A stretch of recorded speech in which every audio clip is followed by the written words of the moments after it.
আমি স্বপ্না, রীতিমতো কাজ করে পেট চালাচ্ছি। ঘর মোছা থেকে রান্না বান্না মারামারি সব পারি। মারামারি করতে হবে কেন? এইসব কি সত্যি? মুভিটি আমরা দেখলাম, মুভিটি ভালো লাগলো, এই কথাটাই বলো। এখানে একটা ছবিটা আমরা দেখতে এসেছিলাম, ছবিটা অনেক ভালো লাগছে। সবচেয়ে বেশি আমার কাছে মানে নায়কের রিয়াকশন গুলো অনেক বেশি ভালো লাগছে। এরকম লাস্টের সিনটা আরো বেশি ভালো লাগছে। বেঁচে থাকতে তোমার কোনো ক্ষতি হইতে দিব না।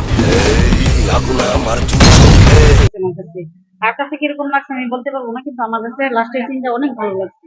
এটাই আমার কথা, ঠিক আছে? আবার কি বলছি, বলছি এরকম বিনোদন দিলে বারে বারে এরকম মানে জনগণ আসবে দেখার জন্য আর কি। আমরা বলতে পারি যে বাংলা সিনেমা আস্তে আস্তে ভালোর দিকে যাচ্ছে, দর্শকদের মন কাড়ছে। আগের মতোই আবার ফিরে আসতেছে, যেহেতু আগে মাঝখানে কিছুদিন মানুষ হলে আসতো না, এখন আবার আসা শুরু হচ্ছে। এরকম ভাবে মানে জনগণের মন জয় করতে পারলে অবশ্যই মার্কেট পাবে, যাতে ভালো ছবি করে, ভালো আমরা পরিবার নিয়ে দেখতে পারি। ইচ্ছা করে যদি সবার কাছে মাপ চাইতে পারতাম। কিছু কিছু ছবি ওনারা করে মানে পরিবার নিয়ে ওগুলা দেখা যায় না, মেয়ে ছেলে নিয়ে আমরা দেখতে পারি না। আমরা চাই উনি যেরকম একটা মানে ছবি করছে সামাজিক ভাবে, ওরকম সামাজিক ভাবে যদি উনি ছবি ছাড়ে তাহলে আমরা প্রত্যেকবার আসবো, বলে কোনো সমস্যা নেই আমাদের। আপনারা তো ঠিক আছে? দুজনে মা, মা হিসেবে ছবিতে কি শিখবেন, কি message? মা হিসাবে এই ছবিটার মধ্যে শিখা গেল যে উনি যে ভাই হিসাবে বোন হিসাবে যে দাবিটা করছে, মানে এটা মানে আমার কাছে অনেক ভালো লাগছে।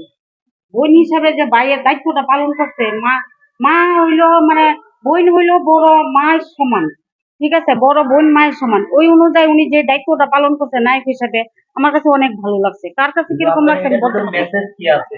ছেলে মেয়েদের কিভাবে লালন পালন আচ্ছা আমি সরাসরি সোজা কথা বলি, শুনেন আমি কই ছবি বেরিয়ে এলো চাঞ্চল্যকর জোড়া খুনের মূল রহস্য। গতকাল রাতে নিজ ফ্ল্যাটে খুন হওয়া ন্যানি ও তার গার্লফ্রেন্ড মিলিনিয়ার মোবাইল ও ল্যাপটপ থেকে বেরিয়ে এসেছে চাঞ্চল্যকর কিছু ভিডিও ফুটেজ।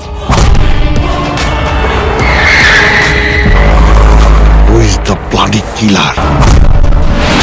আচ্ছা বলো তো, তুমি আমাকে যেটা ভয় পাও কেন? হায় আল্লাহ, ভয় পাবো না কেন? আপনার চোখ দুইটা পুরা বিড়ালের মতো। তুমি ভয় পাও না, আমি তোমার কোনো ক্ষতি করুম না। তুমি কি কাউরে ভালোবাসছো?